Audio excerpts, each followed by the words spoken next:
If you're not uncomfortable, then you're not growing. And what's the point then, right? Like if you can just keep doing the same job with your eyes closed and not really putting your thinking hat on and getting to be creative and problem solving, then that's so boring. Courage isn't waiting until you're certain. It's choosing to lean in, even when you don't have the full answer yet. On today's episode of The Courageous Choice, we talk about the kind of courage that shows up before clarity arrives. My guest, Allie Danziger, brings a deeply thoughtful perspective on what it means to keep moving forward when the path isn't fully defined. Her story is about leaning into curiosity, trusting your instincts, and staying engaged in the work, even when certainty is incomplete or the outcome isn't guaranteed. In our conversation, we explore what happens when you resist the urge to wait for permission, perfection, or proof, and instead choose presence, learning, and forward motion. Ali shows how leaning in rather than stepping back can open doors you didn't even know were there. This episode is for anyone standing at the edge of a decision, a transition, or a new chapter, wondering if they're ready. You don't need all the answers to make a courageous choice. Let's get into it. Welcome to this episode of The Courageous Choice. I'm really excited to welcome Allie Danziger, the Chief Marketing Officer at Ascent Funding.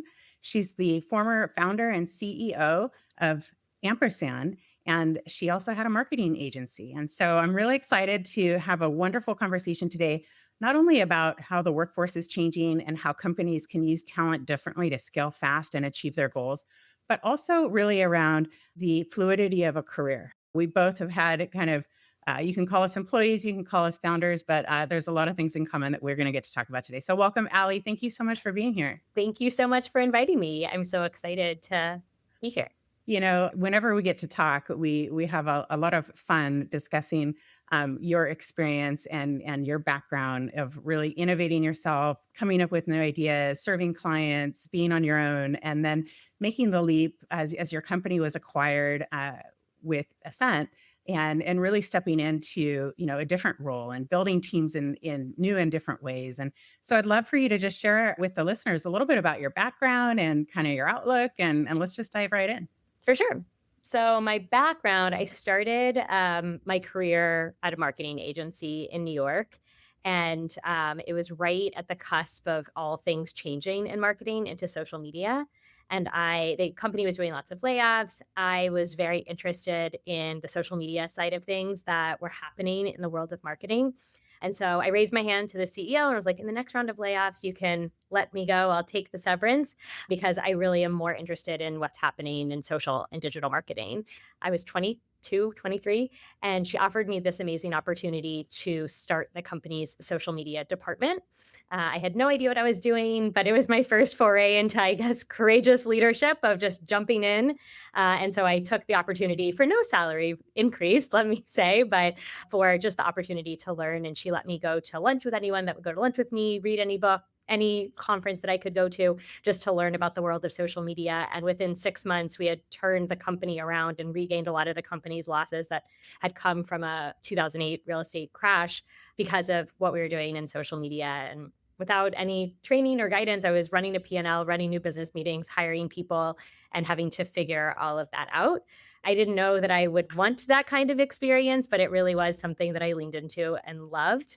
And so since I had a lot of autonomy at this early stage of my career, I also, as I was traveling the country, was picking up a lot of freelance clients the CEO was actually like helping me with how to freelance, how to structure contracts, and how to do that in my free time as long as it wasn't impacting my flow of work or taking business away from the company. And so very quickly, it was about 6 or 9 months that I used up all of my sick and vacation days to do my freelance work. And so did the math that I think lots of budding entrepreneurs often do of if I did, and this was before the like gig economy, right? So this was before, everything that you do is really the norm. So I had to do this math of if I did this full time, how quickly till I could regain my salary and all of that. And decided to take a leap at 24 and quit my job and see what could happen. And pretty quickly after that, it turned into a marketing agency because I had to hire people and build structure and process, and it wasn't just sustainable for it to just be me. So then I went on to run my agency for the next 15 years. It was called Integrate. At the 12-year mark is when I sold it to a larger digital marketing agency. The company originally just focused in public relations and social media, and then as the marketing world was changing, had to either bring in better talent or merge with another organization or upskill my group. We tried a lot of different strategies to build the expertise in the other realms of marketing that we needed to build, and ultimately decided to sell to a digital marketing agency. And I ran that combined group for 3.5 years and then went to go build my next company, which was called Ampersand, which really, like, as I reflected back in 2020, as I think so many people are reflecting back on like what they enjoy, what they don't enjoy, et cetera, I realized that while I love marketing, what I really loved was developing the entry level talent that was coming through the walls of the marketing agency for so long. And so ended up, I can spend more time talking about it, but ended up creating Ampersand, which was a training platform to upskill entry level employees and prepare them for the workforce and place them in paid internship opportunities, and ended up selling that company then a couple of years later after raising a few $1 million to Ascent Funding, which is a private student lender that is deeply focused in student success and in helping students get what they need in order to achieve long-term outcomes. And so the software that we had created really aligned so well with Ascent's mission and fundamental belief in driving those outcomes. So sold that, ended up helping to integrate that software and program into Ascent Funding, and then have recently joined the marketing team full time as CMO and lead the entire company's marketing efforts.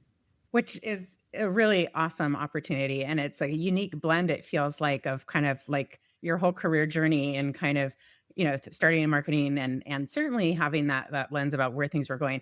There's definitely a trend as you were talking, I don't know that I'd put this together before, but like, you're a little ahead of the curve, right? Like when you think about kind of internet marketing and then even the early career talent, I mean, that's a conversation that we're having a ton around right now. It's just that part of the workforce and how do we skill them up and how do we support them in these transitions. We're finding gaps, significant gaps as they're graduating, not necessarily technical, but certainly like how do they come into an organization and be successful. I wanted to, before we dive into the kind of that lens, I'm wondering if you can share a little bit. Do you know internally like what that was about you, early career, where you were like willing to take those risks? I don't know. I haven't really been able to pinpoint like what exactly it is, but I certainly can say that my parents were encouraging of taking leaps, not necessarily from a financial standpoint, but just in this like mindset from a very early age of you can do anything, and not letting anything hold me back and building that confidence in me and my sister. My sister is also an entrepreneur. And so I think they are not entrepreneurs, but I think they saw that that's what they wanted for their kids, and pushed us to have that confidence, whether we should have had the confidence in it or Yeah. No, not. I just think Go for it. it's so interesting, right? Like in today's world, I think that there's just more choice and people are recognizing choice and the old constructs that we used to think around security and safety and structure and being taken care of by employers, like there's a blend. And so people don't necessarily feel that way, but it definitely was, when we were growing up and certainly as my parents were, like I can remember being fearful when my dad was in transition one time. He didn't have a college degree and he was like afraid he wasn't going to get hired, and that I think does things just as you observe someone that you love and respect, like that fear was real. And so now, like regardless of whether it's an internal employee or external resource that you're leveraging, like we want that kind of drive and that say yes to that new experience, like you did, where like I don't really know how to do this, but I'm going to figure it out. And that was you did that without ChatGPT. It's correct. Yeah. I've always also loved like questioning things, just everything, sometimes just for the sake of argument or just for the sake of playing devil's advocate. And I do that in my personal life too. And I'm sure it drives my husband and my friends crazy. But I think that shows up then professionally too, because it's like, well, why aren't we doing things this way? Or why has this always been the way that we show up in the way that we do things? And so I think some of that just, which is like innate in my personality and something that I just always love to explore and ask those questions, shows up also in that like willingness to take those risks, because it's like, well, what do you have to lose? No one's ever done it this way before, so let's just give it a shot. In today's world, that's like something that we're helping companies kind of build into their cultures, like getting comfortable with that. Like we should always be asking because nobody's done this before. Like I hadn't known anybody who'd navigated COVID and the return to office and now the pace of change with technology. And so we're all in this like kind of collective experimentation and the way to really enroll people in it is that co-creation and that dialogue of it can be uncomfortable, but it's like we're going to get to a better outcome if we can challenge each other's thinking, right? Yeah, absolutely. Yeah. So you've scaled in lots of different environments and you've talked a little bit about how it's about getting the right resources at the right time doing the right work and you've done that in lots of different ways. Why don't you share some insights around that? Yeah. So as much as I think it is about having the right resources, it's also making sure that everyone is like rowing their boat in the same direction and knows exactly where they're going. So whether that's an intern, a VP, a consultant, as long as everyone knows exactly what their role and responsibility is and then what exactly they're being held accountable to, I find that to be the best way to scale, whether it's a four-person startup where we're working 20 hours a day but if we know what our north star is and what our goal is, then you know that even with the chaos of that, that everyone's going to be ultimately making the right decisions towards that same objective. And then same thing with a growing, scaling company. We all have to wake up every single day thinking about one thing. And as long as we know what that one thing is, we know what we're being measured against towards that and what we have direct control over, then I think that's how you can scale and build trust within an organization or a team so that they can then have the autonomy to do what they need to do because they have the skills, they have the autonomy, they have the ability to go do the thing that they're great at, all towards the same North Star.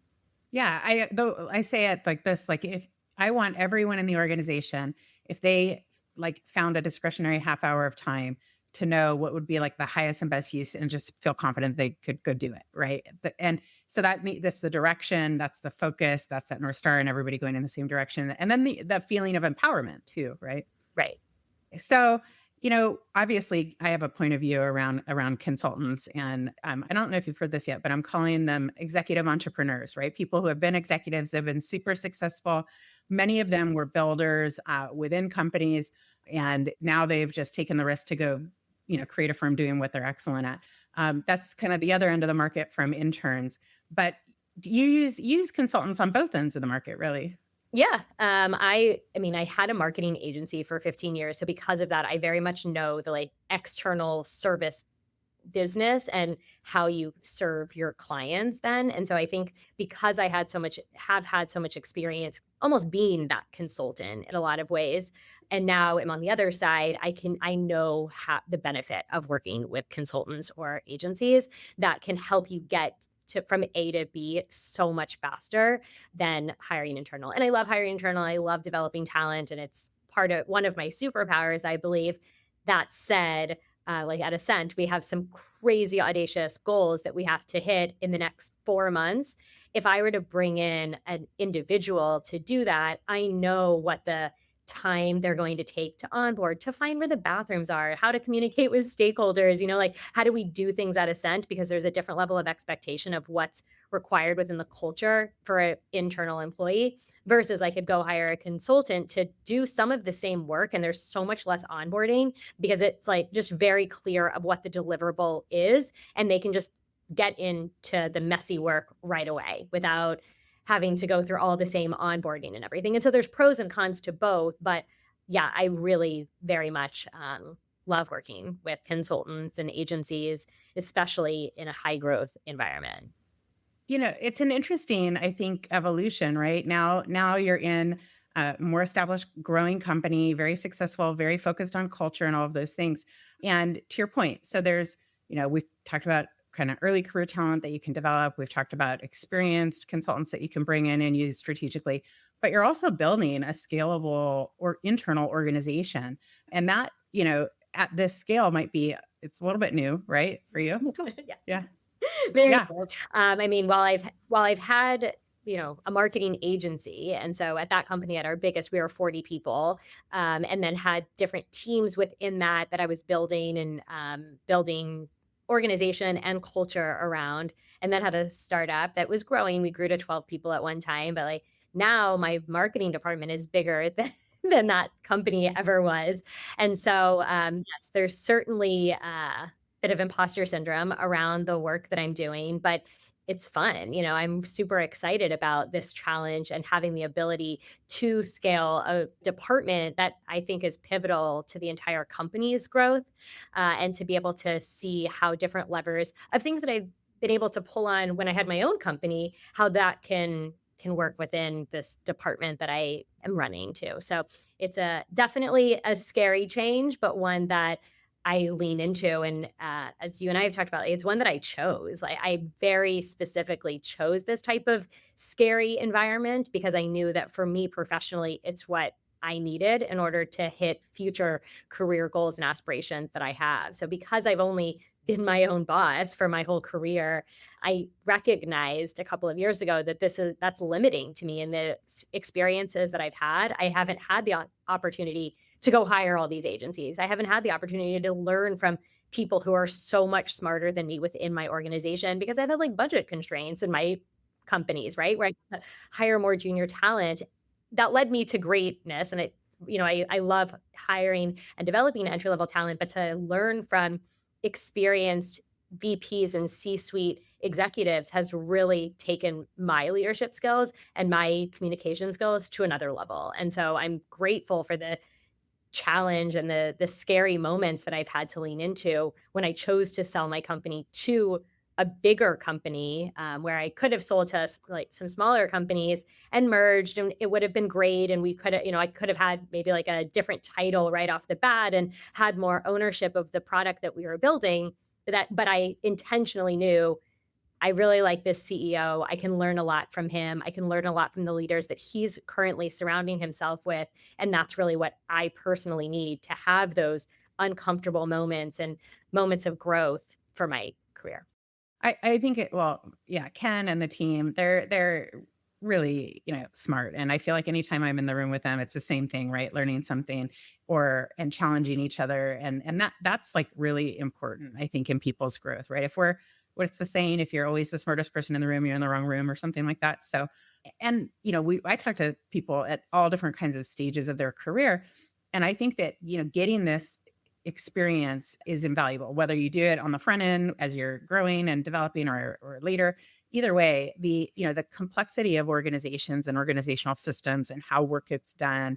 And then as you scale as a leader, being able to kind of get work done through others in a different way. Like those are just awesome skills to develop. And then it's about, kind of situational leadership and learning how to be most effective for what's needed in your business at that time. Yeah, but you hit on the imposter syndrome and, when you're playing at a different level and stepping in, but it can be uncomfortable. And I think just giving you kudos for acknowledging it because I think, everybody feels it, but not everybody's willing to say it. Yeah, and my husband reminds me that, like, if you're not uncomfortable, then you're not growing, and what's the point then, right? Like, if you can just keep doing the same job with your eyes closed and not really putting your thinking hat on and getting to be creative and problem solving, then that's so boring. So why would you choose that? Sorry, I wouldn't choose that. I want to keep growing. That's a really important value of mine, and so it just you gotta deal with the uncomfortable part of it in order to grow, and then you get to the opportunity, and this is what I tell interns all the time, then you get the opportunity to look back and be like, "Whoa, remember when that was so scary and so hard, and now that's the easy work, so now you have to go look for your next challenge." That's so cool. So, okay, I'm gonna brag a little bit about your bridge program because Gig Talent has just kicked off our first project with a team of students through the bridge program, and we're really excited about getting to benefit from their project work that they're bringing to us. But can you share? Because I think this is a really cool opportunity that employers don't necessarily know, and it's free.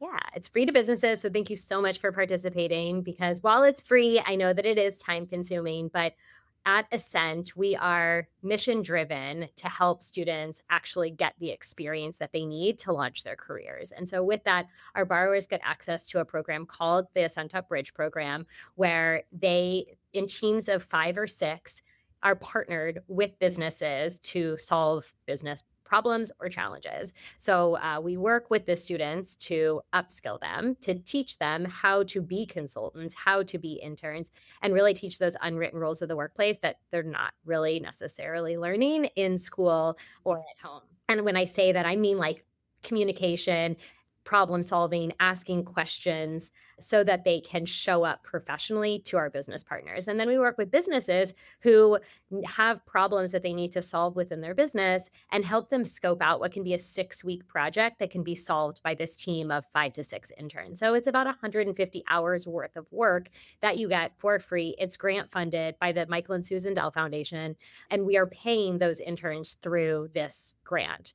So we're constantly looking for more businesses that are willing to take this experience. But we, again, our Ascent Up team works with the business to say, okay, here's your problem. You want to do a website audit, or you want to research X, Y, and Z. And we help you actually map that out into a 6-week project and then work to translate that to the interns so that the interns basically, while they meet with you, they're working with our coaches week by week to then deliver that product at the end of the 6 weeks. So it's super easy for the businesses, but you then also get access to talent in case you are looking to hire entry level talent. It's kind of like a try before you buy, and then you can bring them on as interns or hire them or whatnot to continue the work that they've already started. And we've had hundreds of success stories now through this, where both the learners are getting access to building their social capital, getting new skill development, getting experience to then put on their resume to then go launch their careers. And then most of our employers are repeat and keep coming back because they see so much value from it. Yeah, I mean, I've been impressed. So I was a little skeptical, I'll be honest. Sure. Yeah.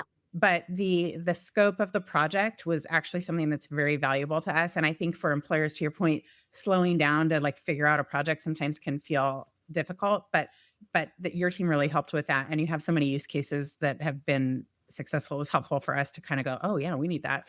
And then I've been impressed with the caliber of and experience of the students. I don't know, I guess I just, I have a 24-year-old, and so I was wondering kind of what level of experience we're gonna get, but they're super passionate.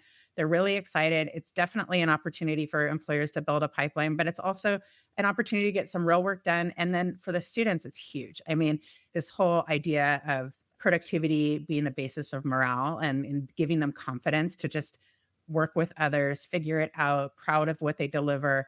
I mean, and then, like you said, resume build. So hopefully, whether it's that employer that they stay with or if they go somewhere else, they have confidence and they have examples of their work product. And when, tell me about a time, they actually have stories they can share that's work related, which is like huge. So I think it's really cool. But thank you for sharing it with us because No, thank you for taking on a team and sharing your experience. yeah, it's pretty awesome. Okay, so when you think if you were giving advice to people, just let's say coming up in their career and navigating it kind of with the fluidity that's coming to them, what advice do you have?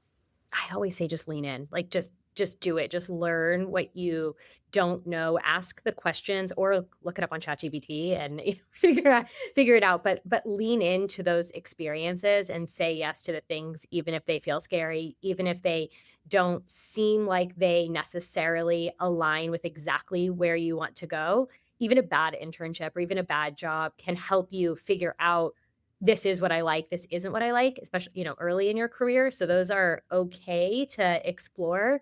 But, as I shared when I had got this quote unquote promotion to go run social media and build that department in my very first job at 22 years old, I didn't know what I was doing, right? But it ended up truly launching the rest of my career in a totally different trajectory than I ever expected. But if I had been too scared or waited for that true promotion, then that wouldn't have ever happened. And so I'm so grateful that I had the support of peers and family around me to push me into saying yes to those experiences and leaning in even when it's uncomfortable. I love it. Lean in. Okay, so if our audience was inspired and wants to participate in the bridge program or get more information, where should they go? I can drop a link, but you can just Google Ascent Up Bridge Program and hopefully you'll be able to find it. Ascent Up Bridge program. And I'm so grateful for you joining us today. It's always fun to see you. And I can't wait to see how you continue to innovate both yourself and within the business and all the great things that you guys do. So thank you so much for being here. Thank you so much for all that you do and for all of your support. Thank you for listening to The Courageous Choice. If you enjoyed this episode, please leave a 5-star review to help get the word out about the podcast. And don't forget to subscribe so you don't miss out on any of our future conversations. If you'd like to know more about gig talent, please visit gigtalentagency.com or email us at podcast@gigtalentagency.com. See you in the next episode.